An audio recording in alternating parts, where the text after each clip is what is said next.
بسم الله الرحمن الرحيم الحمد لله رب العالمين والصلاة والسلام على أشرف الأنبياء والمرسلين وعلى آله وصحبه أجمعين اللهم افتح علينا حكمتك وانشر علينا من خزائن رحمتك يا أرحم الراحمين رب اشرح لنا صدورنا ويسر لنا أمورنا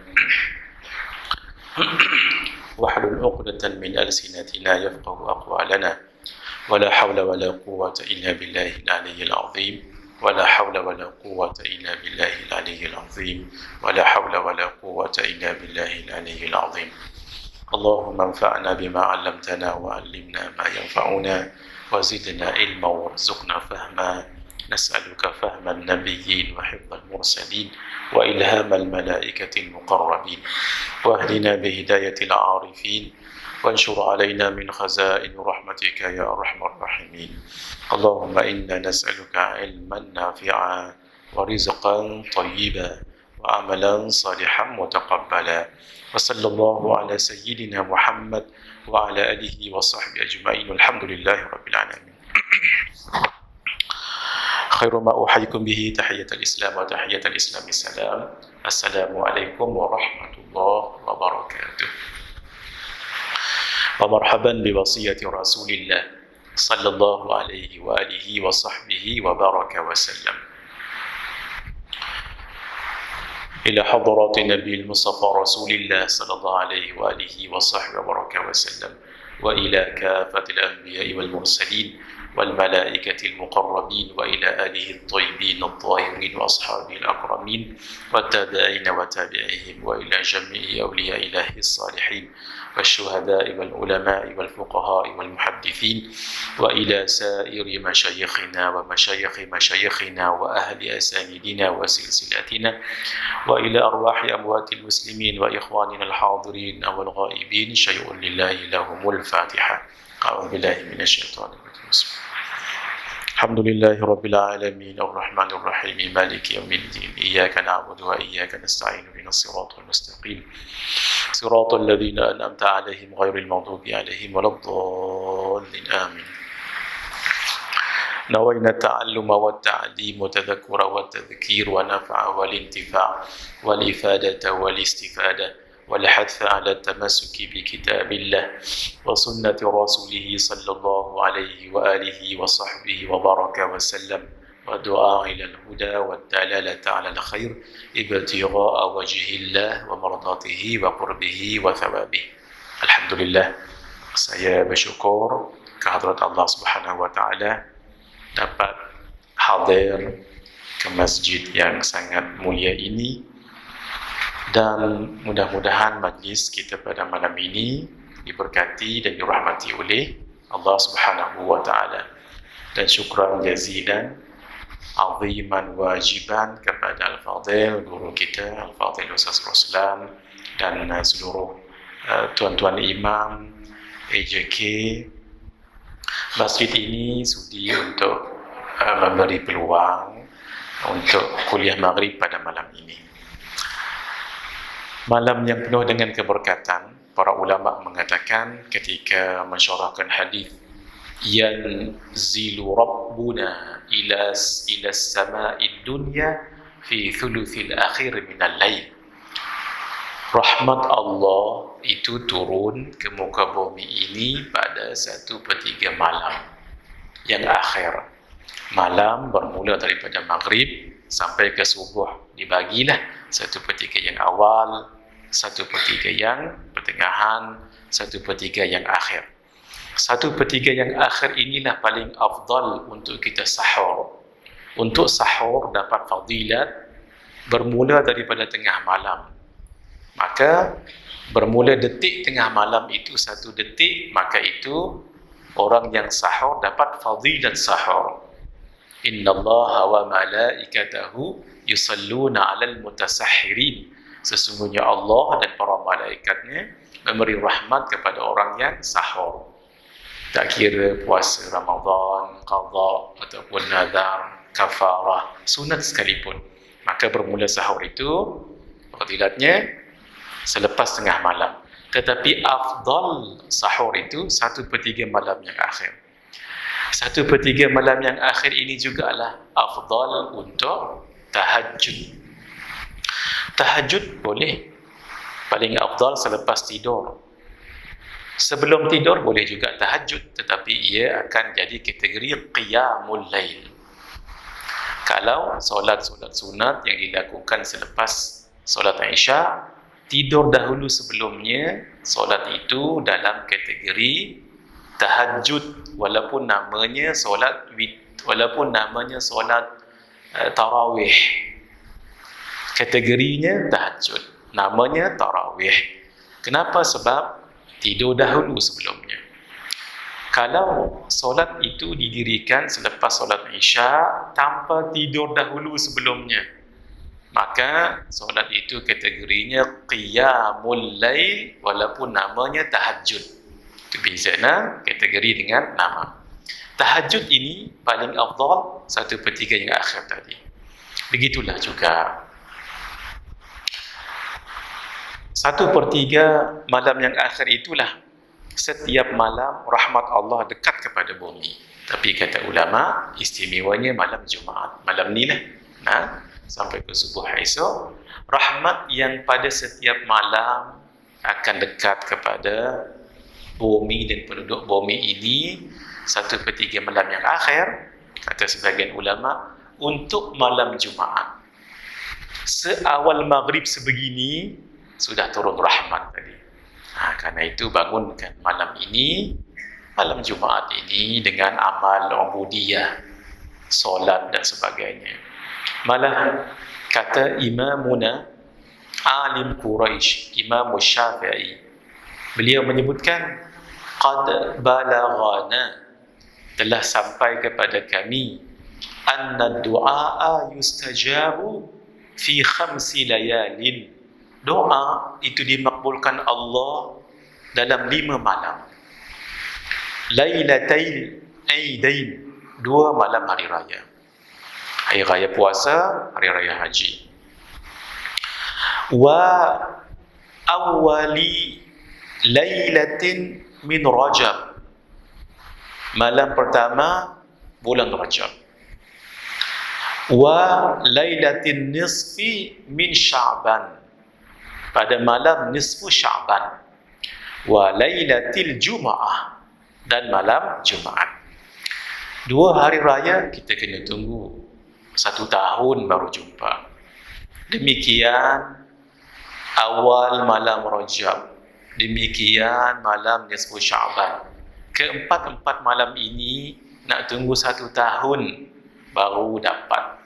Itu pun kalau jumpa ingat, kalau tak ingat terlepas, setahun lagi akan datang. Tapi ini rahmat umat Nabi Muhammad sallallahu alaihi wasallam, setiap malam Jumaat dimakbulkan doa. Karena itu jangan tinggalkan berdoa. Yang dikatakan malam tadi panjang, daripada maghrib sampai ke fajar sadiq, iaitu solat subuh. Doalah kepada Allah azza wa jalla.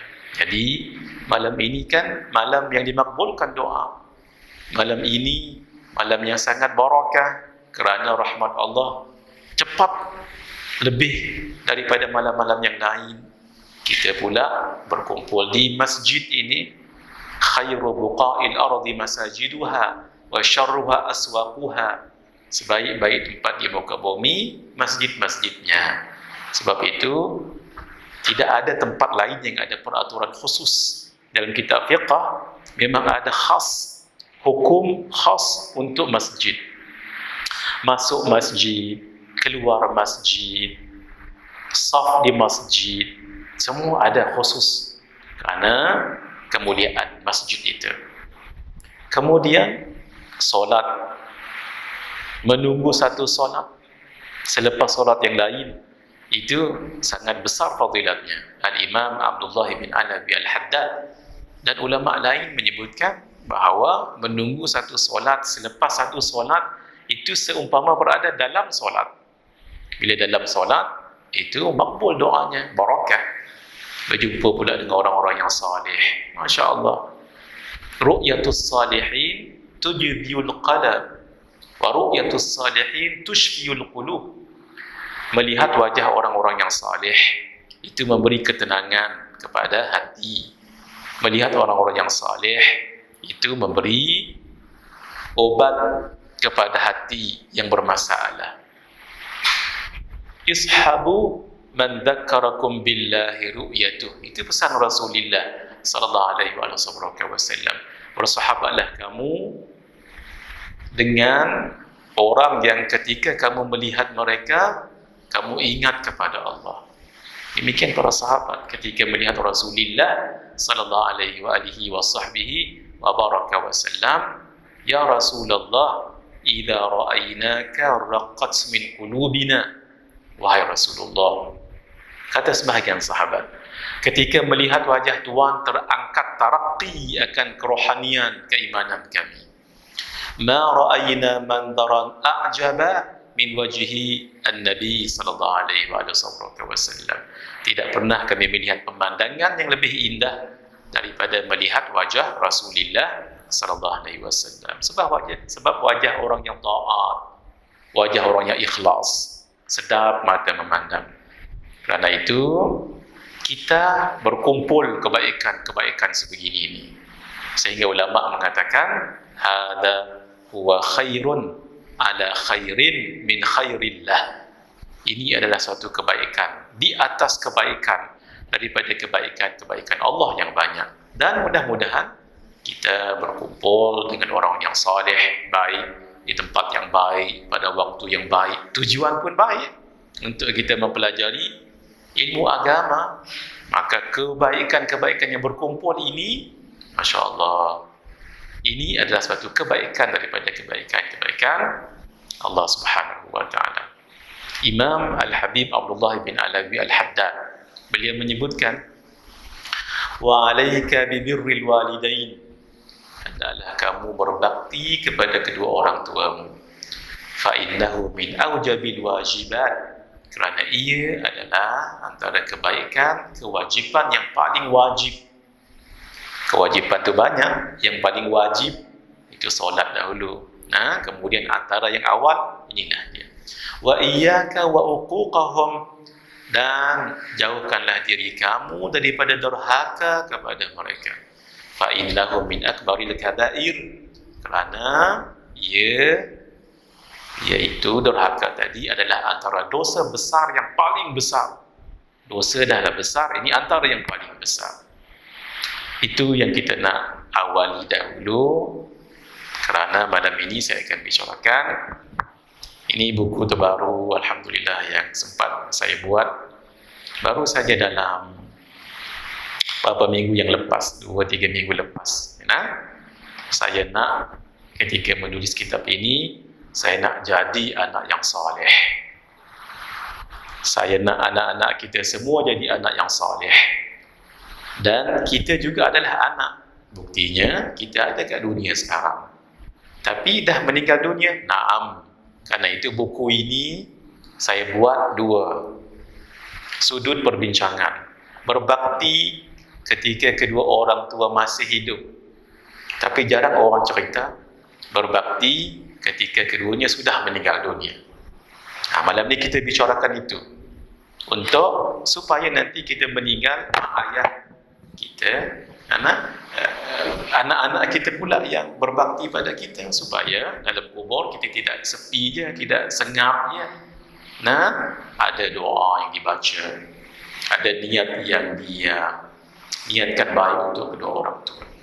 Kitab ini kecil, membicarakan apa maksud berbakti pada kedua orang tua, hukumnya, perintah Allah berbakti kepada orang tua, juga perintah kepada umat dulu-dulu, dan hatta kepada mak ayah yang bukan Islam.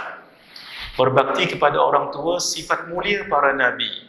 Kita kan disuruh mengikut orang-orang yang mulia. Fatashabbahu fa illam takunu mithlahum inna tashabbuha bil kirami falahu. Maka hendaklah kamu tasyabbuh, ikuti orang-orang yang mulia walaupun kamu tak seperti mereka, kerana mencontohi orang yang mulia satu kejayaan. Mencontohi orang yang mulia itu satu kejayaan. Bagaimana kalau orang yang mulia itu para nabi dan rasul? Kita ikuti mereka. Ada contoh-contoh dalam Al-Quran bagaimana anak-anak yang soleh berbakti pada orang tuanya. Antaranya anak Nabi Syuaib alaihi salam, anak Nabi Ibrahim, Nabi Ismail alaihi salam. Apa kelebihan berbakti kepada orang tua? Sangat banyak. Dalam kitab ini 20 lebih fadilatnya dan keutamaan ibu. Mak Ajah, Kak Ajah di belakang, Masya Allah yang dah jadi ibu, mulia sekali. Dan kita oleh kerana Allah perintahkan nanti untuk anak-anak berbakti pada orang tua, kita juga menjadi mulia. Nanti tuan-tuan berbangga atas kemuliaan ini, tapi bangga itu dibalas dengan kesyukuran, ibadah pada Allah. Kelebihan berbakti pada orang tua kita akan bicarakan dengan khusus. Jasa ibu tidak terbalas, saya akan bicarakan. Anak tak akan mampu balas jasa kedua orang tua. Bagaimana cara berbakti? Itu buku yang baik begitu. Buku yang baik, tulisan yang baik, ceramah yang baik, bukan hanya bicara kelebihan, tapi bagaimana kita nak praktikkan. Sebab itu kalau belajar buku tasawuf, saya sangat menyarankan, dan guru kita pun sangat menyarankan, baca kitab Penawar Bagi Hati. Barangkali Ustaz Roslan dah ada baca. Kitab Penawar Bagi Hati, kitab tasawuf yang paling ringan. Syekh Abdul Qadir bin Abdul Muttalib Al-Indonesi Al-Mandili Al-Makki rahimahullahu ta'ala rahmatan wasi'ah. Beliau mengikut cara Imam Al-Ghazali. Imam Al-Ghazali bukan sahaja dalam kitab Ihya Ulumuddin, Bidayatul Hidayah, Mukhtasar Ihya Ulumuddin, beliau ketika membicarakan akhlak mulia, beliau jelaskan dulu apa akhlak mulia itu, perbincangannya, barulah ditutup bagaimana berakhlak. Begitu. Jadi kita bicarakan kelebihan berbakti pada orang tua, bagaimana cara. Sebab itu kita letak di situ ada 20 lebih cara. Tapi yang nak fokuskan kita malam ini iaitu yang sudah meninggal dunia macam mana.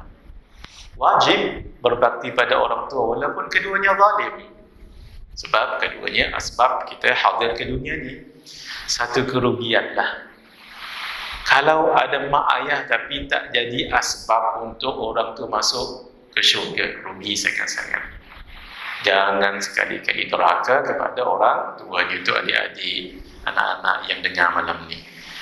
Jangan mencela mak ayah orang lain.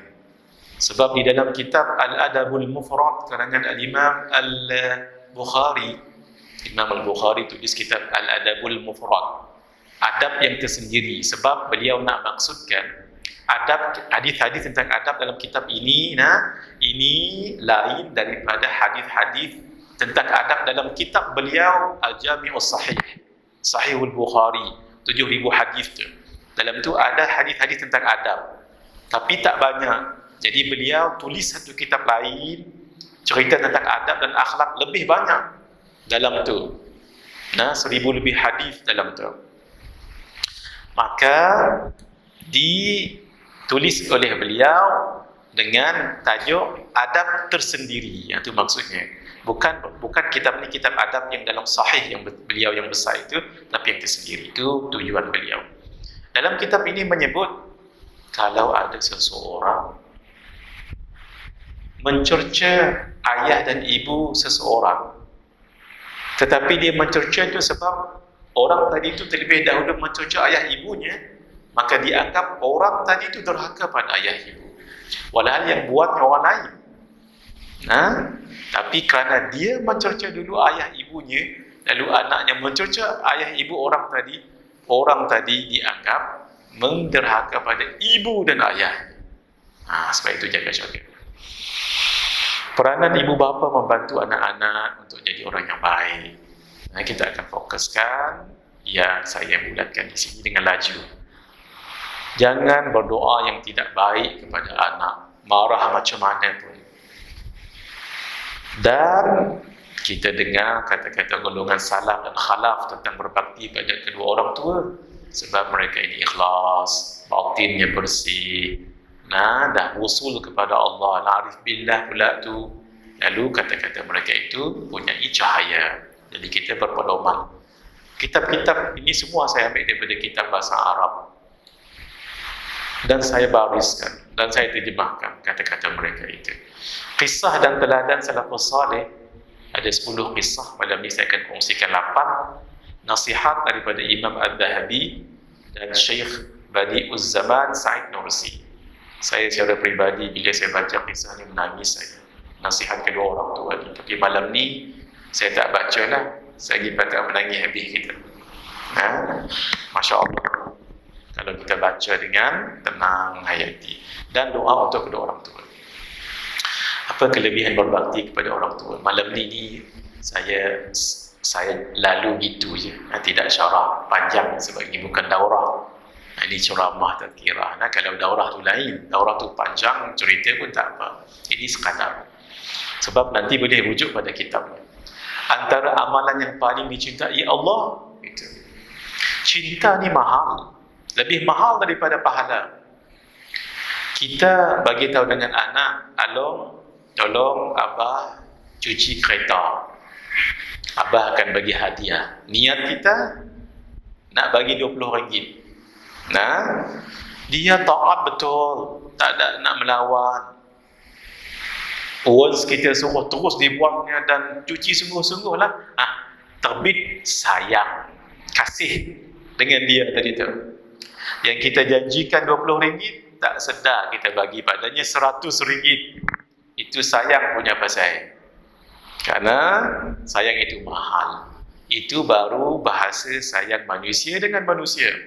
Kalau Allah, innallaha idza ahabba syakhsan, innallaha idza ahabba 'abdan.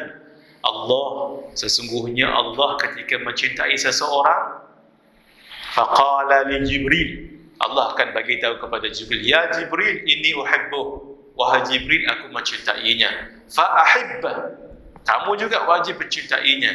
Fa yuhibbuhu Jibril, maka Jibril pun cinta padanya. Faqala Jibril, Jibril pula bagi tahu dengan penduduk-penduduk langit, ai malaikat.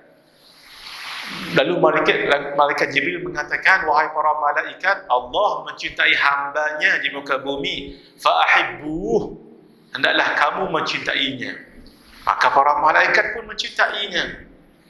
Tumpah kasih segi langit sampai ke daratan. Orang di daratan, makhluk di daratan pun mencintai orang itu sampai ia mengalir ke lautan. Ikan-ikan di laut pun mencintai orang itu. Kerana dicintai Allah, tak disebut apa pahala. Jadi cinta lebih mahal daripada pahala. Untuk dapat cinta itu berbakti pada orang tua. Sayyidina Abdullah bin Mas'ud berkata, sa'altun Nabiy sallallahu alaihi wasallam. Aku bertanya kepada Nabi sallallahu alaihi wasallam, ayyul amali ahabbu ila Allah? Apakah amalan yang paling dicintai di sisi Allah?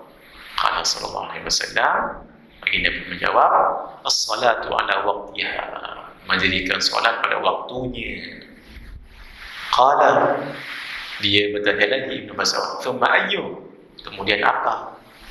Qala, Nabi menjawab, thumma birrul walidain, kemudian berbakti kepada kedua orang tua. Qala thumma ayyu, dia bertanya lagi, apa lepas tu? Baginda menjawab, al-jihadu fi sabilillah, berjihad pada jalan Allah. Qala, dia mengatakan, hatta tadibihinna, baginda memberitahu perkara tadi kepadaku, walau istazadtuhu lazadani, kalaulah aku nak tanya kemudian, Nabi akan jawab, kemudian Nabi akan jawab. Itu baginda sangat cinta kepada ilmu biar umat juga tahu. Begitu. Kedudukan berbakti pada kedua orang tua itu selepas solat. Solat itu hak kita kepada Allah. Sedangkan kita punya dua hubungan, hablum minallah wa hablum minan nas. Ternyata hubungan dengan manusia pertama sekali adalah berbakti pada orang tua. Bermakna kedudukan berbakti pada orang tua sangat tinggi. Malah dalam Al-Quran disebut, wa qadha rabbuka alla ta'budu illa iyyah, dan Tuhanmu telah perintahkan supaya engkau tidak menyembah melainkan kepadanya semata-mata. wa bil walidaini ihsana, dan hendaklah engkau berbuat baik kepada kedua ibu bapa. Seluruh ulama mufassirin salafan wa khalafa, golongan salaf dan khalaf, seluruh bersetuju mengatakan hebatnya berbakti pada orang tua. Kenapa? Selepas perintah solat, selepas perintah ibadah pada Allah, memang itu pun tujuan kehadiran para nabi dan rasul.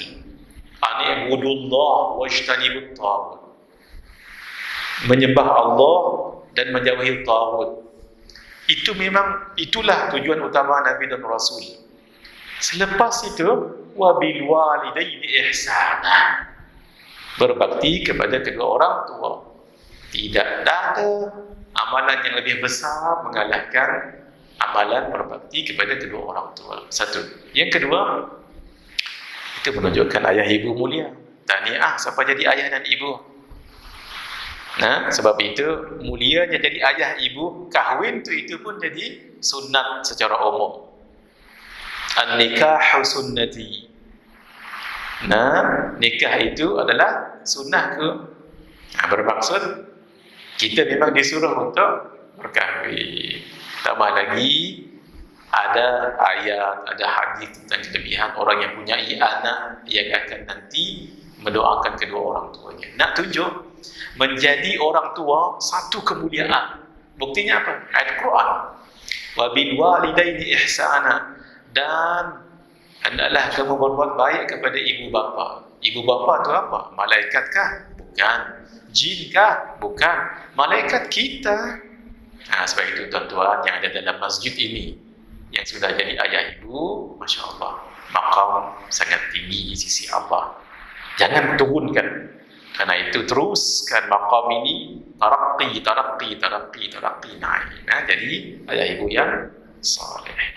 Masuk waktu, Ustaz. Kita adzan dulu. Belum.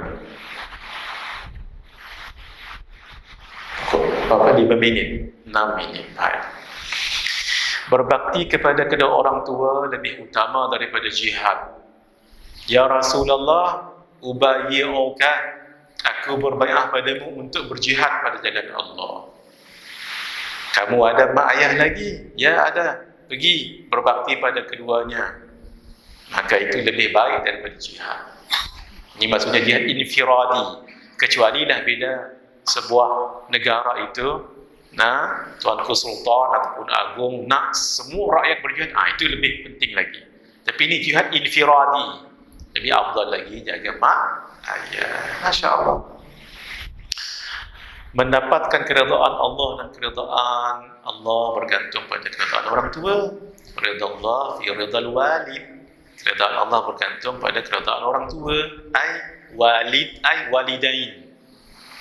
Tidak disebut walidah, cukup dengan walid ataupun walidain, tapi ini disebut walid walidah.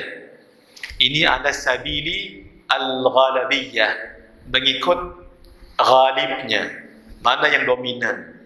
Sebab itu dalam bahasa Arab kalau disebut bulan dan matahari cukup disebut syamsain. Syamsun, syamsain, dua matahari. Bukan maksudnya dua matahari, tetapi matahari dan bulan. Begitu juga disebut solat asar dengan solat zuhur. Cukup disebut asrain, dua asar. Bukan dua asar, tapi asar dan zuhur. Begitu juga walid dengan walidah, walidain. Walidain bukan dua orang bapa, tapi bapa dan anak. Ini ala sabili al-ghalabiyah. Mana satu lebih dominan dalam bahasa Arab begitu. Wa sakhatullahi fi sakhatil walid, dan kemurkaan Allah bergantung dengan kemurkaan orang tua. Sebab itu saya terjemah orang tua. Kalau terjemah satu-satu, bapa. Gitu. Nah, itu seni dalam terjemah, kita kena tahu. Jalan ke syurga. Ada seorang tabi'in menangis. Kenapa Tuan Syekh? Saya tinggal satu pintu saja untuk ke syurga. Kenapa? Sebab mak saya dah meninggal, tinggal bapa. Ketika ada mak dan bapa, itu dua pintu masuk syurga. Ini sekarang sudah mak dah meninggal dah, tinggal satu tinggal. Nah, kerana berbakti pada kedua orang tua itu pintu yang paling mudah untuk masuk ke dalam syurga. Mendapat syurga sebab Allah yang suruh perintah untuk berbakti. Labbaika ya Allah, la kami berbakti, taat pada perintah Allah, itu ganjarannya syurga. Termasuk amalan pada jalan Allah fisabilillah, lebih kurang tadi kita sebut tentang jihad, dipanjangkan umur dan diberkatkan rezeki. Dalam satu hadis baginda menyebutkan, birru aba'akum tabirrukum abna'ukum, buat baik kepada kedua orang tuamu, nanti anakmu akan berbuat baik padamu. Al-Habib Zain bin Ibrahim bin Sumaid bagi tahu, hadis ni paling kurang ada 5 bisyarat, 5 kegembiraan. Apa? Buat baik kepada kedua orang tuamu, nanti anakmu akan berbuat baik padamu. Satu, orang yang buat baik dengan mak, abah, insya-Allah akan dapat zuriat. Cuma lambat, cuma dekat. Cuma lambat ataupun cepat, itu saja. Ramai ataupun sedikit. Sebab hadis tadi kan sebut, kalau dia buat baik dengan mak abah dia, anak dia buat baik dengan dia, bermakna dia akan dapat zuriat. Satu. Yang kedua, zuriat itu tidak meninggal ketika janin. Zuriat tadi itu. Sehingga dia Allah bagi lagi umur panjang supaya dapat berbakti pada kedua orang tuanya. 3. Anak itu akan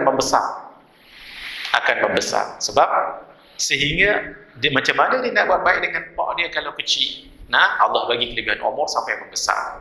4. Anak tu anak yang baik, sehingga dia pula balas mak pak yang buat baik dengan dia dulu, dia akan balas balik. Yang kelima, orang tadi pun akan umur panjang, sehingga dia mendapat kesempatan anak dia buat baik dengan beliau. 5 kegembiraan itu ada dalam kitab ini. Saya dah sebut dan saya terjemahkan apa yang disebut oleh Al-Habib Zain bin Ibrahim bin Sumaid. Man ahabba an yumadda lahu fi umri, sesiapa yang suka ingin dipanjangkan umurnya dalam kebaikan insya-Allah, wa an yuzada lahu fi rizqi, dan ditambahkan rezekinya. Rezeki ini tak semestinya rezeki duit. Anak-anak yang baik rezeki, jiran-jiran yang bagus rezeki. Apa urusan kita mudah rezeki. Falyabarra walidayhi, maka berbuat baiklah kepada kedua orang tuanya. Wal yasil rahimah, dan sambungkanlah tali silaturahim dengan qarabahnya. Mendapat doa mustajab daripada kedua orang tua. Thalathu da'awatin mustajabat lahunna la syakka fihinna. 3 doa yang mustajab, saya habiskan dulu hadis ini. 3 doa yang mustajab yang tidak ada keraguan padanya. Mustajab sangat. 1, da'watul mazlum, doa orang yang dizalimi. Wa da'watul musafir, doa orang yang bermusafir. Wa da'watul walidaini ala walidihima, dan doa kedua orang tua kepada anak. Jadi kita, ayah ibu, tolonglah doa untuk anak-anak, sebab doa kita makbul insya-Allah. Hada wa billahi taufiq.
La ilaha illallah, subhanallah.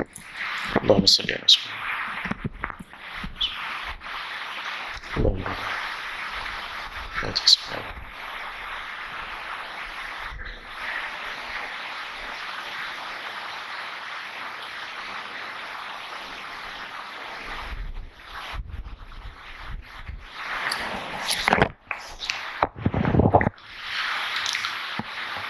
Bismillahirrahmanirrahim. Kita sebagai ayah dan ibu doakan untuk anak. InsyaAllah doa kita termasuk doa yang makbul. Orang yang berbakti pada kedua orang tua dianugerahkan doa yang mustajab. Tadi dapat doa yang mustajab, ini doa ini sendiri mustajab. Balasan kebaikan daripada Allah dengan anak-anak akan berbakti kepada orang yang berbakti kepada kedua orang tuanya. Saya dah sebutkan hadis ini tadi. Diampunkan dosa besar, di samping ia amalan yang paling dekat kepada Allah. Asbab dimakbulkan doa, sebab dia berbakti kepada kedua orang tuanya. Dalam hadis Sahih Al-Bukhari, hadisnya panjang. Ada 3 orang yang berteduh kerana hujan, masuk ke dalam gua. Tak semena-mena batu itu tergolek menutup pintu gua, tak ada cahaya. Akhir lalu kata salah seorang daripada mereka, mari kita bertawassul dengan amalan salih masing-masing, mudah-mudahan ada jalan keluar. Antaranya seorang itu mengatakan, ya Allah, aku punyai kedua orang tua dan saya selalu mengedepankan orang tua saya daripada anak-anak. Satu hari saya pergi mencari susu, susu tu, jahit susu tu, susu binatang lah. Apa istilahnya? Susu tadi apa istilahnya? Susu tu memerah susu, tak mai perkataan. Ketika saya balik agak jauh, sudah gelap. Lalu ibu bapanya sudah tidur.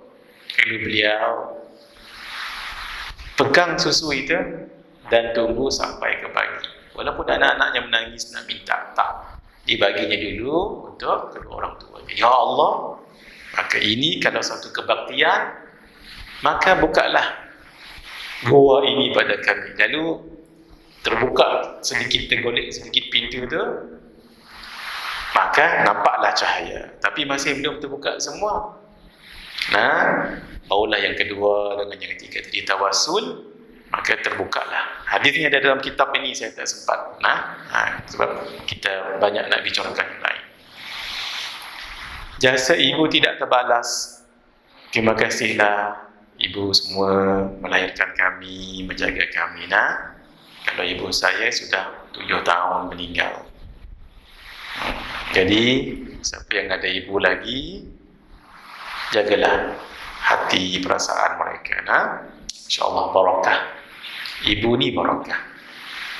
Kata Sa'id ibn Abu Burdah, sami'tu abi yuhaddith, Aku mendengar bapaku iaitu Abu Burdah bercerita, annahu syahida bana Umar wa rajulun yamaniyun yatufu bil bait. Saya lihat ada Sayyidina Ibnu Umar, ini anak kepada Sayyidina Umar radhiyallahu taala anhu. Di dalam fiqh terkenal dengan Syiddatu bin Umar wa Rukhasu bin Abbas. Ibnu Umar tegas. Kalau Ibnu Abbas, kalau Ibnu Umar tegas. Kalau Ibnu Abbas agak lenient sedikit. Kerana Ibnu Umar anak kepada Sayyidina Umar. Siapa tidak kenal dengan Sayyidina Umar? Inna Allah ja'ala al-haqqa ala lisani Umar. Allah jadikan kebenaran atas lisan Sayyidina Umar. Kalau beliau berpendapat, selalunya tepat. Malah turun wahyu mengatakan benar pendapat Sayyidina Ibnu Umar ini. Nabi sebutkan, "Lau lam ub'ath la bu'ithta ya Umar." Kalau aku tidak dibangkitkan, kamu yang dibangkitkan menjadi Nabi, wahai Umar. Kenapa Nabi tak sebut Sayyidina Abu Bakar? Sebab Sayyidina Abu Bakar lembut. Orang yang jadi Nabi, pemimpin mesti tegas. Tegas bukan bengis. Dia mesti tegas supaya jangan dipengaruhi oleh yang lain. Sayyidina Umar, sebab itu dia panggil Al-Faruq. Man farraqa bainal haqqi wal batil. Yang membezakan hak dengan batil. Sayyidina Umar ni bukan manusia je takut dengan beliau ni. Syaitan takut dengan Sayyidina Umar. La in salaka Umaru tariqan la salaka syayatinu tariqan akhar. Kalau Sayyidina Umar berjalan satu jalan, syaitan kona kok lain takut berjumpa dengan Sayyidina Umar. Masya Allah. Sebab itu anak beliau Ibnu Umar mewarisi ketegasan itu. Tapi Ibnu Abbas radhiyallahu ta'ala anhuma lembut sebab mewarisi Sayyidina Abbas bin Abdul Muttalib. Sayyidina Abbas bin Abdul Muttalib orang yang sangat mirip Nabi. Sebab itu ketika perjanjian Al-Aqabah, Nabi bawa Abbas. Karena Abbas ini Nabi bentuk fizikal macam Abbas. Ini namanya ilmu penyerupaan. Sehingga kalau ada orang Madinah yang mungkin nak mengapa-apakan Nabi, memukul ke whatever yang tak elok, orang yang kena pukul tu bukan Nabi tapi Abbas bin Abdul Muttalib. Masya Allah. Jadi Abbas ini orang yang sangat lembut. Sayyidina Muhammad bin Abdillah bin Abdil Muttalib, Ibni Muttalib, Ibni Hashim, Ibni Manaf, Ibni Qusay, Ibni Kilab, Ibni Murrah, Ibni Ka'ab, Ibni Lu'ay, Ibni Ghalib, Ibni Fihrin, Ibni Malik, Ibni Nadar, Ibni Kinanah, Ibni Qusaymah, Ibni Mudharikah, Ibni Ilyas, Ibni Mudhar, Ibni Nizar, Ibni Ma'li, Ibni Nizar, Ibni Ma'li, Ibni Adnan sallallahu alaihi wasallam. Abdul Muttalib, Tok Nabi, nama beliau Syaibatul Hamd, nama asal. Tapi kenapa nama beliau Abdul Muttalib? Cerita dia, Abdi Manaf, Sayyidina Muhammad bin Abdillah ibni Abdil Muttalib ibni Hashim ibni Abdi Manaf. Abdi Manaf ada 4 orang anak. Satu Hashim tadi tu. Tok kedua Nabi, tok yang Nabi Hashim. Yang kedua Al-Muttalib. Yang ketiga Abdu Syam. Yang keempat Naufal. Jadi Abdu Manaf ada 4 orang anak. Hashim datuk untuk yang Nabi sallallahu alaihi wasallam. Yang kedua Muttalib.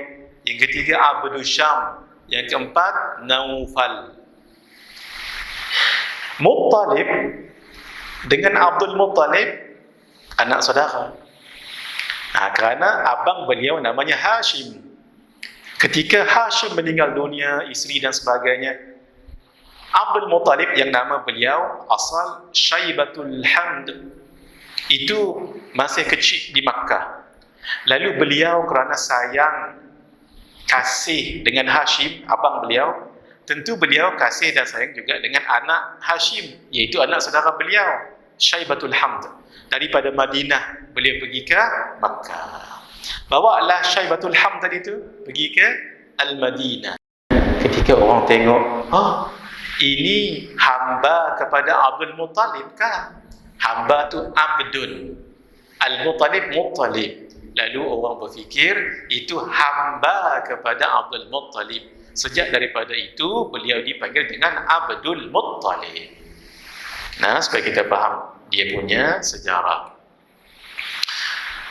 Beliau kata Ibnu Umar dengan seorang lelaki daripada Yaman tawaf. Tuan-tuan, tawaf di mana? Tawaf di Makkah. Yaman kat sini ni. Yaman kat sini. Kat bawah. Sinilah Makkah. Tawaf di sini jauh ni. Orang ini dikatakan mengendong mak beliau. Taklah mengendong sepanjang masa, ada berhenti apa semua. Termasuk dah mengendong tu daripada Yaman sampai ke Makkah tawaf. Tawaf pun gendong juga. Di belakang beliau. Maksudnya waktu yang panjang dan lama. Hamala ummahu wara'a dhahrihi. Yang lelaki tadi tu dia bawa menggendong ibunya di belakangnya. Yaqul. Lalu beliau bersyair. Kata beliau, inni laha ba'iruhal mudallal. Inni laha ba'iruhal mudallalu. In udha'irat rikabuha lam udhari. Kata beliau, sesungguhnya diriku macamlah seperti tunggangan yang patuh dengan tuannya tu. Kalaupun tunggangan lain lari, saya tak lari, saya stay kan. Dia akan dong mak saya. Lalu beliau kata, ya bana Umar, wahai Ibnu Umar. Sebab Ibnu Umar orang alim. At-turani jazaituha. Apakah dengan aku buat begini saya telah membalas budinya? Daripada Yaman kendong tu bawa lagi. Apa kata Ibnu Umar? La, tak. Wala bi zafratin wahidah. Walaupun dengan sekali hala nafas. Kan ketika melahirkan tu, kan kalau ibu sekali tu tak akan terbalas walaupun bawa kendong daripada Yaman sampai tawaf di Madinah. Itu besar jasa ibu. Sebab itu hadirin, kita buat baiklah dengan ibu. Kalau dah meninggal dunia ada caranya ya.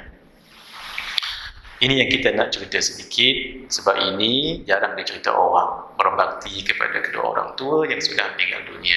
Satu, mendoakan dan memohon keampunan untuk keduanya, memenuhi janji dan wasiat mereka ketika hidup, menyambung tali silaturahim dan memuliakan kawan rapat keduanya, mendoa. Kata guru kepada Al-Imam Malik, guru kepada Imam Malik iaitu Al-Imam Sufyan Al-Thawri, guru kepada Imam Asy-Syafi'i, As-Sufyan juga, tapi Sufyan ibn Uyainah, dua-dua Sufyan. Kata Al-Imam Sufyan Al-Thawri, siapa yang mendoakan kedua orang tuanya sekali, setiap lepas kali solat, bermakna 5 kali, maka orang ini dianggap telah berbakti pada kedua orang tuanya. Jangan tinggallah.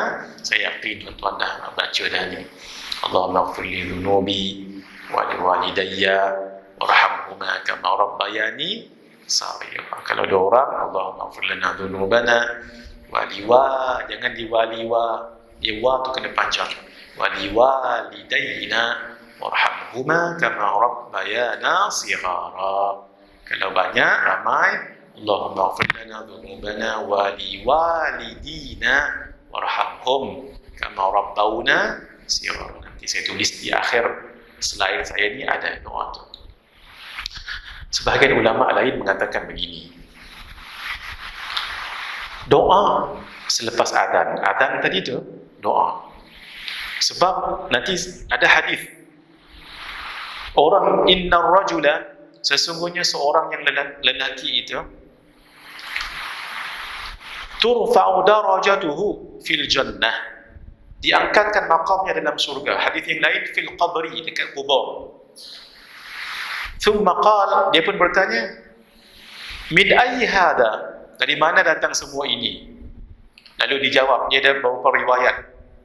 Dijawab, li istighfari waladika laka, kerana istighfar daripada anakmu yang masih hidup untuk kamu, diangkatkan makamnya dalam surga ataupun dalam kubur.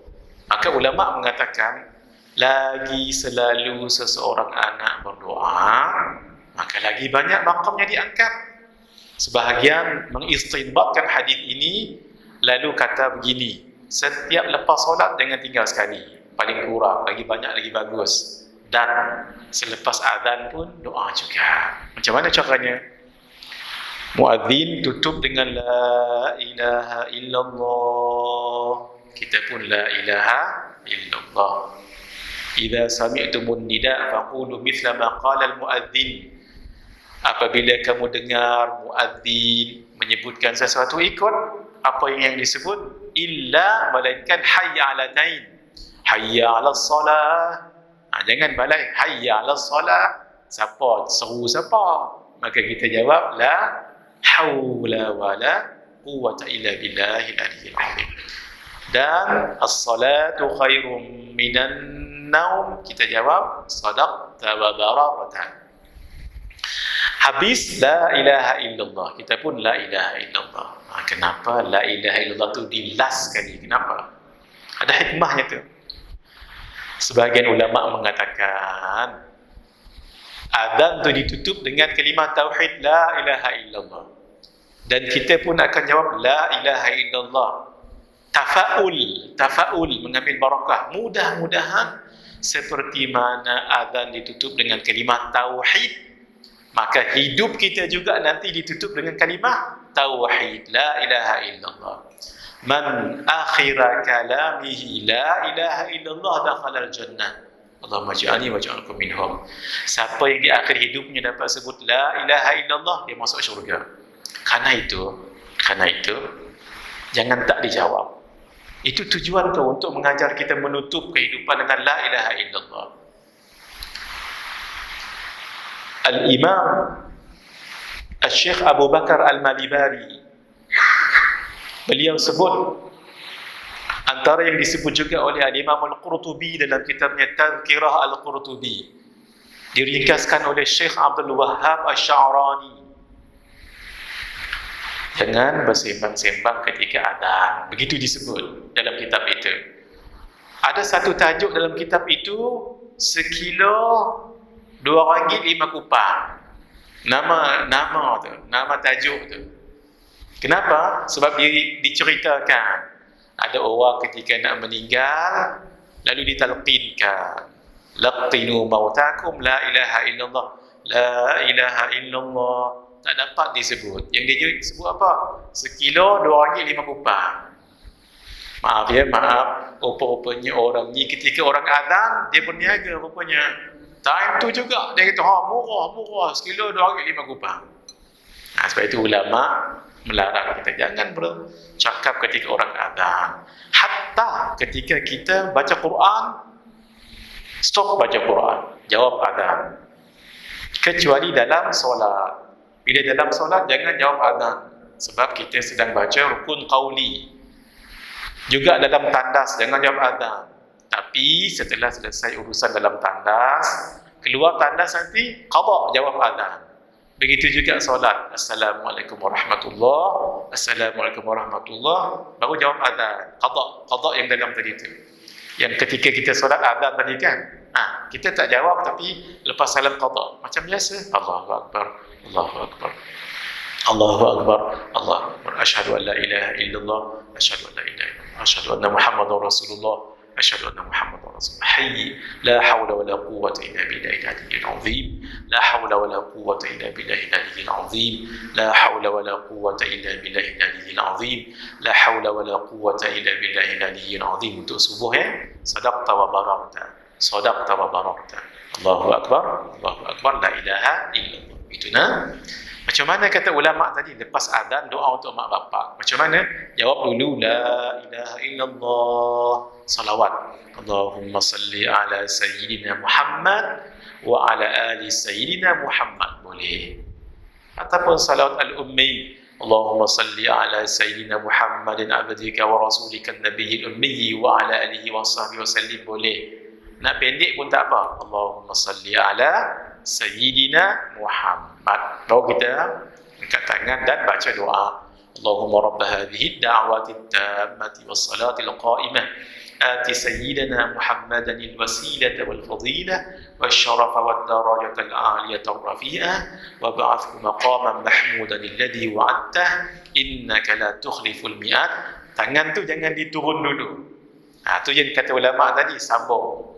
Rabbi ghafirli wa liwalidayya, Rabbi ghafirli wa liwalidayya, Rabbi ghafirli wa liwalidayya, Rabbi ghafirli wa liwalidayya, Rabbi ghafirli wa liwalidayya. 5 kali. Baru yang ke-6, warhamhuma kama rabbayani saghira. Amallah nanti subuh esok dan seterusnya. Ini ulama ajar kita supaya kan setiap kali kita doa maqam diangkat, sajalah. Dah tahu ni kita amalkan. Kalau nak panjang lagi, Allahumma ghafirli dhunubi wa liwalidayya. Tadi saya baca pendek je. Rabbi ghafirli wa liwalidayya. Ya Allah, ampunkanku. Ampunkan apa? Sudah pasti dosa tapi tak disebut. Untuk pendek, untuk panjang macam biasa. Allahumma ghafirli dhunubi wa liwalidayya, Allahumma ghafirli dhunubi wa liwalidayya, Allahumma ghafirli dhunubi wa liwalidayya, Allahumma ghafirli dhunubi wa liwalidayya, Allahumma ghafirli dhunubi wa liwalidayya. Baru warhamhuma kama rabbayani saghira atau samuka. Nak tambah lagi wali jami'il muslimin dan muslimat boleh. Kalau mak ayah dah meninggal dunia, selesaikan kefarduan yang tidak sempat mereka tunaikan seperti puasa, haji, nazar dan lain-lain. Untuk solat itu khilaf ulama. Untuk solat itu khilaf ulama. Al-Imam Tajuddin As-Subki, saya lupa sama ada anak ataupun bapa. Kalau bapa Al-Imam Taqiyuddin As-Subki, kalau anak Al-Imam Tajuddin As-Subki, membolehkan. Tapi qaul ini qaul yang marjuh, yang lebih kuat untuk solat tidak diqadhakan oleh waris. Tapi ada pendapat kata boleh.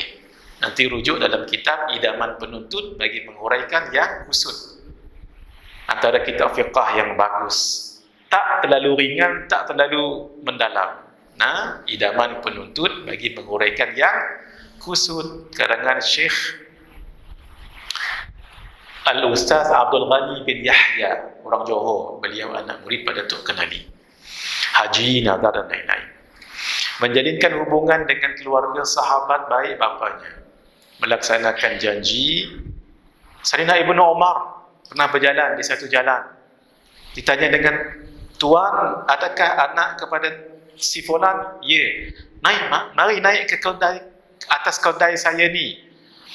Dan beliau bagikan serban beliau pada orang itu. Satu riwayat, beliau bagi serban dan bagi kedai. Orang tanya, beliau ni kan orang kampung, kalau bagi serban pun dah memadai, kenapa sampai buat begini? Apa kata beliau? Ayah orang ini adalah kawan kepada ayah saya. Masya Allah. Sebab itu kita tahu siapa kawan baik ayah. Bersedekah atas nama orang tua yang telah meninggal dunia, membayar hutang mereka jika ada, meneruskan kebaikan yang pernah dilakukan oleh orang tua ketika masih hidup. Saya sebut sedikitlah untuk contoh. Mak pak saya kedua-dua dah meninggal dunia, itu yang saya sebut ni. Setiap hari Jumaat mesti dia sibuk suruh kami hantar sedekah ke masjid. Sibuklah dia. Apa pun tak kira, yang penting kena hantar. Pisang ke apa-apa, sibuklah mak saya kena hari Jumaat. Alhamdulillah. Saya sebut ni, mudah-mudahan keduanya diangkatkan darajatnya dalam kubur. Jadi saya pesan dengan adik-adik di kampung, setiap Jumaat terus, jangan putus. Itulah tadi, menziarahi kubur mereka. Sebahagian ulama menyebutkan satu riwayat walaupun tak kuat, iaitu ziarah pada setiap hari Jumaat. Man zara qabra abawaihi fi kulli yaumil jum'ah kutiba lahu birran liwalidayhi. Siapa yang menziarahi kedua kubur mak bapak ataupun bapa mana yang dah meninggal dunia dah, itu ditulis baginya seorang yang berbakti pada keduanya. Jangan sekali-kali derhaka pada orang tua, sebab dosa kepada keduanya azab tak ditangguh di dunia. Kullu dhunubi yuakhirullah ma syaa minha ila yaumil qiyamah illa uquqal walidain. Setiap dosa akan disimpan, ditangguhkan hukumannya oleh Allah sampai hari kiamat. Kalau Allah nak balas, balas. Kalau tidak, tidak. Illa, melainkan derhaka pada ibu bapa. Sesungguhnya Allah akan menyegerakan pembalasannya kepada orang yang melakukannya ketika hidup, sebelum kematian, sebelum dia meninggal. Saya mohon maaf ya, mungkin waktu dulu jiwa muda lah, darah masih kuat melonjak kata orang. Kadang-kadang kita tak sedar, kita menguris perasaan orang tua sampai meninggal lah. Mungkin maaf ya, dia tak redha, dia tak apa-apalah. Itulah yang kita dapat sekarang ini, macam-macam. Tapi ada tak jalan untuk keduanya memaafkan kita? Ada jalan. Dalam buku ni saya letak 8 jalan. Yang tadi itu 8 cara. Doa banyak-banyak. Walaupun mungkin sampai meninggal mak ayah, hatta mungkin dia tak mengaku si fulan ni anak dia, dah kecewa sangat-sangat. Kalau istilahnya anak derhaka lah. Itu dulu. Sekarang kita pun dah ada keluarga, ada anak-anak, dan insya-Allah kita jadi orang baik lah. Tapi dia punya rasa tu dengan mak bapak dulu tu, jadi menyesal yang tak sudah. Ada tak jalan keluarnya? Ada. Nanti baca buku ni, ada jalan keluar. Antaranya tadi apa? Banyakkan doa. InsyaAllah yang dah terlanjur tu terlanjurlah. Tapi bertaubat bersungguh-sungguh. At-taibu minadz-dzambi kama la dzambalah. Orang yang bertaubat daripada dosanya seperti tidak ada dosa lagi. Orang yang bertaubat sungguh-sungguh, ulaikal ladzina yubaddilullahu sayyi'atihim hasanat. Itulah dia orang-orang yang Allah tukarkan keburukan tadi dengan hasanah. Tapi bersungguh-sungguh taubatan nasuha. Siapa yang tak berdosa? Kullu bani Adam khata'un wa khairul khata'in at-tawwabun. Setiap anak Adam masih buat kesalahan, yang terbaik adalah bertaubat pada Allah. Orang yang derhaka tadi, fa innallaha yu'ajjiluhu li sahibihi fil hayati qabla al-mamat. Sesungguhnya Allah akan menyegerakan pembalasannya kepada orang yang melakukannya ketika hidup lagi, sebelum meninggal dunia. Kita cerita sedikit tauladan, saya baca secara ringkas saja supaya jadi contoh tauladan kita. Sayyidina Ibnu Mas'ud, beliau ini istimewa. Kalau sahabat, mesti kita akan terbayang orang yang besar. Memang sahabat memang besar-besar. Tapi beliau halus je. Beliau orang yang istimewa. Betisnya kecil je. Nak tengok orang tu besar ke tak besar badan, tengok betis dia. Kalau halus dia orang tu. Betis beliau halus, Ibnu Mas'ud. Tapi beraninya Masya Allah. Baca Quran dekat Kaabah ketika di awal Islam. Apa lagi kena pukul lah oleh orang pembesar-pembesar Quraisy ketika itu sampai pengsan. Lalu orang bawa. Kemudian dah sedar balik.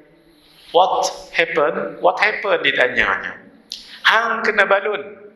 Pasal apa? Baca Quran depan mereka. Dah sedar-sedar tadi, dia pula bagi tahu, nak saya baca lagi ke? Jangan.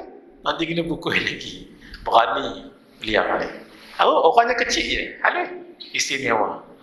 Beliau waktu malam maknya nak minta air, dia pun bawa, tapi mak dah tertidur. Pegang minuman tadi di kepala mak sampai ke pagi.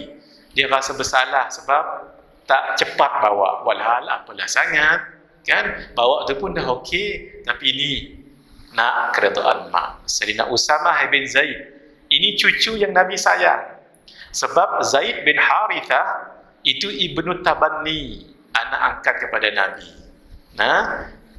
Jadi anaknya Usamah. Jadi Nabi sangat sayang dengan Usamah.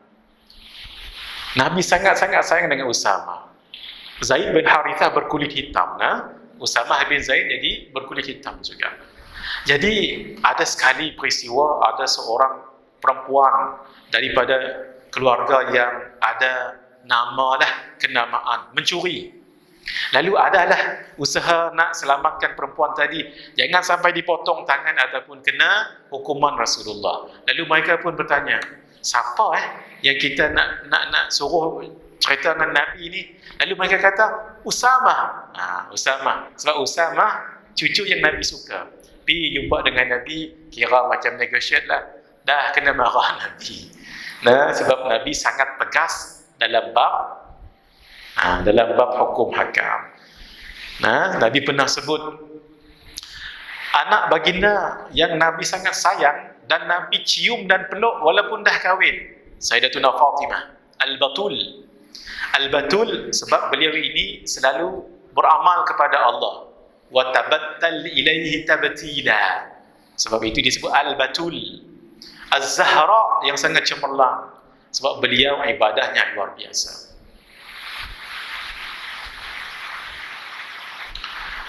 Disebut di dalam kitab Al-Bujayrami Al-Khatib, dikatakan beliaulah satu-satunya perempuan yang tak keluar haid. Apa hikmah supaya sentiasa beramal? Kalau haid tak boleh nak beramal. Wallahu alam, itu pendapat ulama.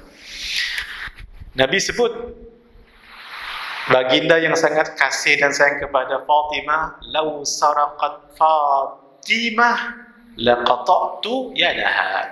Kalaulah Fatimah mencuri, beliau pun aku potong tangan. Maksudnya Nabi tegas. Jadi Usamah tadi tu, macam mana beliau? Ibu nak makan umbut kurma. Di Melaka ni ada umbut kurma, tak tahu? Nak umbut kurma. Sedap dimakan dengan madu, tapi waktu tu zaman Sayyidina Uthman, sebatang harganya 1,000 dirham.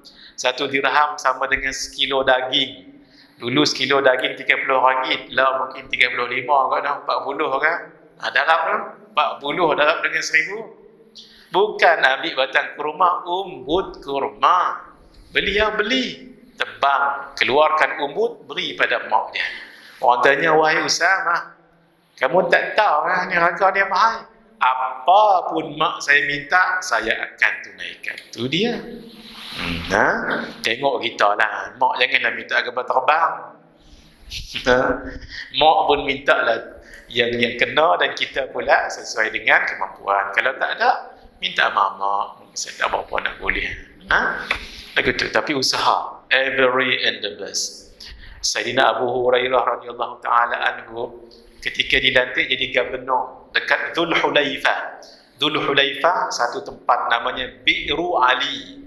Disebut Bi'ru Ali. Bi'ru telaga perigi Ali. Ada seorang orang kaya ketika itu namanya Ali.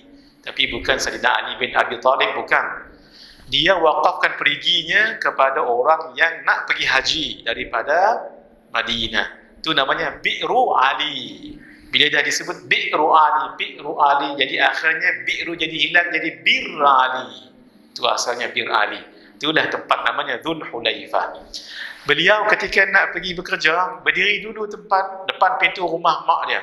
"Assalamualaikum ya ummatah wa rahmatullahi wa barakatuh." Salam sejahtera kepada mak. Mak ni ummi, makku, tapi ummatah, makku yang ku sayangi. Itu. Kalau bapa abi itu bapa. Kalau ya abatah, itu mak, pak yang ku sayangi. Itu nah. Jadi tengok macam mana mak beliau jawab. "Wa alaikassalam ya bunayya wa rahmatullahi wa barakatuh." Dan salam sejahtera ke atas mu, wahai anakku yang ku sayangi, dan rahmat Allah dan barakahnya. Tengok mak Abi Hurairah panggil mak dia ya ummatah, wahai mak yang ku sayangi. Walhal kalau beliau nak sebut ya ummi boleh. Dijawab oleh mak beliau ya bunayya, wahai anakku yang ku sayangi. Kalau mak beliau nak jawab ya ibni boleh. Tu yang orang putih kata apa? What you give you get back. Itu diungkapkan dalam Al-Quran juga.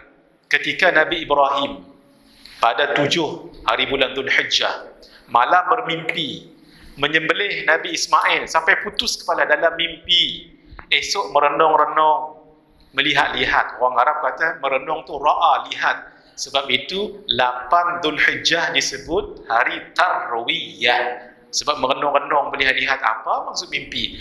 Malam itu hari ke-8, malam ke-9, mimpi yang sama. Lalu Nabi Ibrahim mengatakan, "Araftu hadha min Rabbi." saya tahu ini datang daripada Tuhanku. Sebab itu 9 Zulhijjah dipanggil hari Arafah. Malam yang ke-10, hari ke-9, malam ke-10, 3 malam consecutively, berturut-turut mimpi yang sama. Esok Nabi Ibrahim bawa Nabi Ismail pergi ke Mina dan disembelih. Sembelih tu nahar. Sebab itu hari ke-10 namanya Yaumun Nahar. Apa kata Nabi Ibrahim esok ketika mimpi? 3 kali turut-turut tu, 3 malam. Ya bunayya, beliau panggil ya bunayya, inni ara fil manami anni adbahuk fanzur madza tara. Wahai anakku yang kusayangi, Pak lihat dalam mimpi, Pak menyembelih kamu, apa pandangan kamu? Itu bapa tak guna kuasa veto untuk anak. Minta pandangan. Anak rasa dihargai dan Nabi Ismail seorang yang bertauhid. Apa jawab beliau? Ya abati if'al ma tu'mar satajiduni insyaallah minas sabirin. Oleh kerana Nabi Ibrahim panggil ya bunayya, wahai anakku yang kusayangi, Nabi Ismail jawab ya abati, wahai pak yang kusayangi. Itu bertoleransi dengan anak. Kemudian Abu Hurairah kata, rahimakillahu kama rabbaitini saghira. Moga-moga Allah merahmati mak, sebab mak jaga saya sejak kecil. Dijawab oleh maknya, rahimakallahu kama barartani kabira. Semoga Allah juga memberkati kamu seperti mana kamu menyantuni saya ketika tua sebegini. Masya Allah. Ketika masuk rumah balik kerja nanti macam tu juga. Mana nak cari anak macam ni zaman sekarang ni? Masya Allah, untuk kita teladani. Sayyidina Abdullah bin Umar bertemu seorang lelaki di satu jalan, naikkan ke atas keldai dan bagi serban. Orang tersebut bapak kepada bapak beliau. Saya dah cerita tadi itu. Riwayat lain beri keldai dan serban. Sayyidina Muhammad bin Al-Hanafiyah, Ibnul Hanafiyah, basuh kepala ibu dengan herba, sikat dan suburkan. Ada kan shampoo yang menyuburkan itu. Pegang kepala mak, maksudnya sangat mesra. Mungkin maknya tua begitu. Imam Muhammad bin Sirin, beliau ini antara ulama yang boleh menafsir mimpi. Ada buku tafsiran yang ditafsir oleh beliau. Imam Muhammad bin Sirin berada dekat ibu, rendahkan suara, bercakap dengan perlahan. Slow dia cakap dengan mak. Tak berani nak meninggikan suara. Imam Muhammad bin Al-Munkadir, ini guru kepada Imam Malik. Beliau ini malam-malam apa beliau buat? Dia kata, bata akhi Umar yusalli. Saudara saya malam-malam sembahyang malam. Wa bittu aghmizu qidama ummi. Saya pula picit kaki mak saya. Wa ma uhibbu anna lailati bi lailatihi. Aku tidak inginkan malamku dengan malamnya sama. Biarlah saya picit kaki mak. Kalau mak perlulah, jangan mak tak perlu kita pun picit, makaung mak tu dipicitnya kaki. Ini kalau mak perlu, mak nak picit boleh, itu tanda kita kasih pada mak. Abdullah bin Aun bin Artaban Al-Muzani Ibnu Aun, beliau ini silap saya saya tak sempat nak ada dalam kitab ni, tak ingat saya. Maqam mak dan bapa diangkat. Kalau mak ayah, kalau anak, mohon ketika dia tadi itu. Saya dah bacakan hadis ini tadi. Turfa'u lil mayyiti ba'da mautihi darajatuh. Mayat kedua orang tua darajatnya diangkat ketika kematiannya. Fayaqul, lalu mak ayah tadi tanya, ayy rabbi, ayy syai'in hadhihi. Bagaimana benda ni boleh terjadi ni? Maqam kami diangkat. Fayuqal, maka dikatakan, waladuka astaghfara lak. Anakmu, waladuka ni anak lelaki, sama juga termasuk anak perempuan. Amalan kita jangan tinggalnya. Imam Sufyan Ats-Tsauri sebut berdoa untuk kedua orang tua sekali setiap lepas solat fardu, dianggap berbakti kepada kedua orang tua. Itulah tadi doa yang kita sebut tadi itu lepas azan, la ilaha illallah, salawat dulu. Allahumma salli ala sayyidina Muhammadin abdika wa rasulika nabiyil ummi wa ala alihi wa sahbihi wa barik wa sallim. Nak baca yang pendek pun boleh juga. Barulah baca doa tadi, barulah baca Allahumma ghfir li dhunubi wa liwalidayya 5 kali. Barulah warhamhuma kama rabbayani saghira. Doa untuk kedua orang tua ada 3 cara. Allahumma ghfir li dhunubi, untuk seorang wali walidayya. Maaf, kadang-kadang kita terlepas wali walidayya, tolong diingat. Waliwa panjang. Wali walidayya warhamhuma kama rabbayani saghira. Kalau 2 orang, Allahumma ghfir lana dhunubana wali walidayna warhamhuma kama rabbayana saghira. Kalau ramai, Allahumma ghfir lana dhunubana wali walidina warhamhum kama rabbawna saghira. Demikian yang boleh saya kongsikan untuk malam ini. Mudah-mudahan ada manfaatnya. Sementara saya ada bawa beberapa kitab.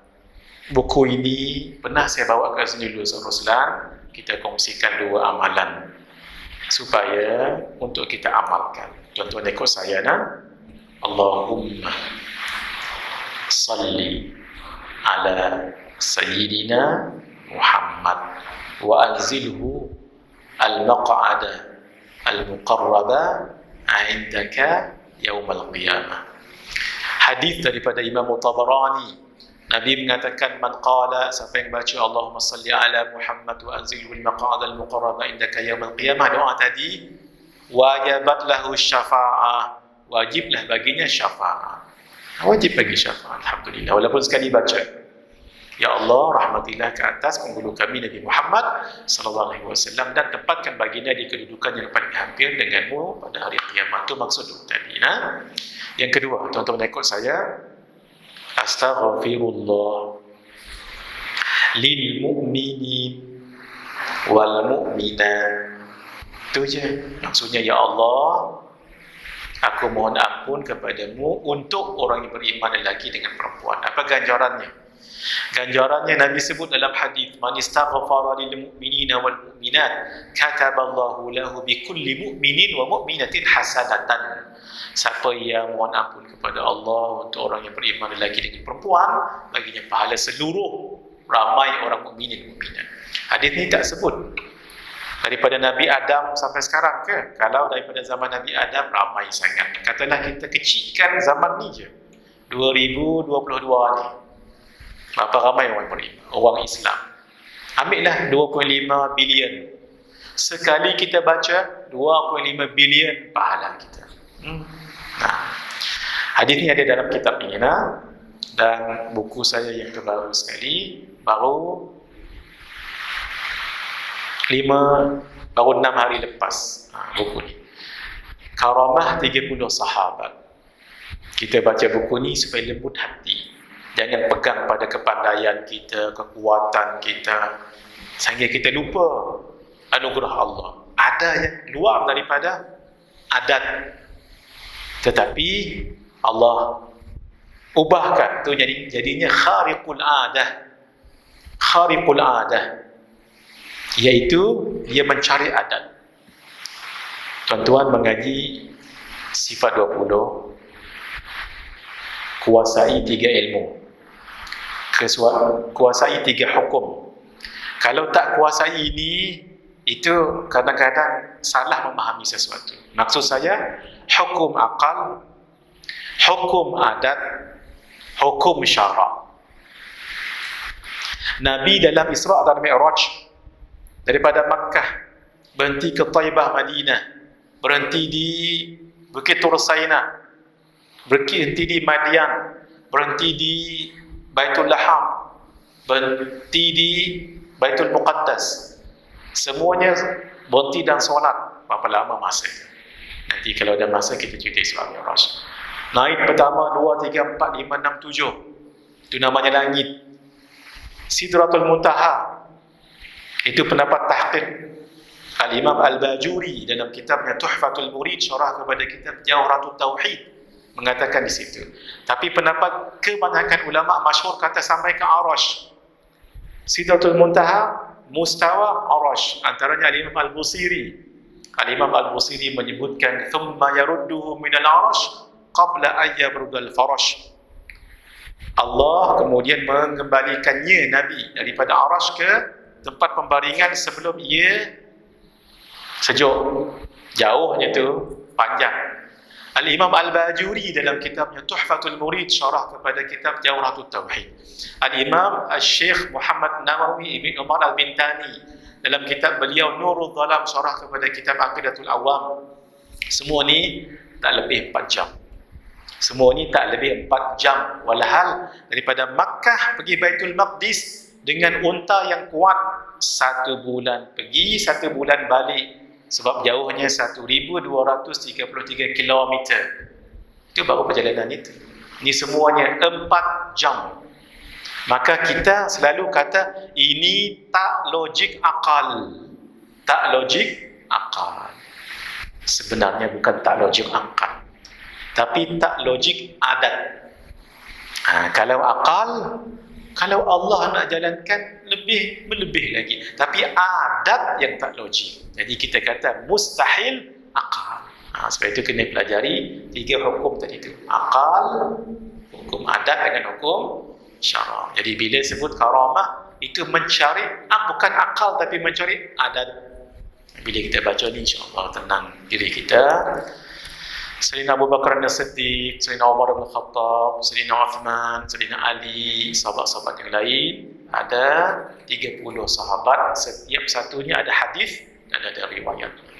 Mudah-mudahan kita dapat manfaat daripada semua. Ini adalah buku amalan, maka siapa yang nak beramal, kita ijazahkan tuan-tuan dan puan untuk mengamalkan semua amalan-amalan ini, termasuk yang ikut kita secara live ini. Wabillahi taufiq wal hidayah. Wassalamualaikum warahmatullahi wabarakatuh.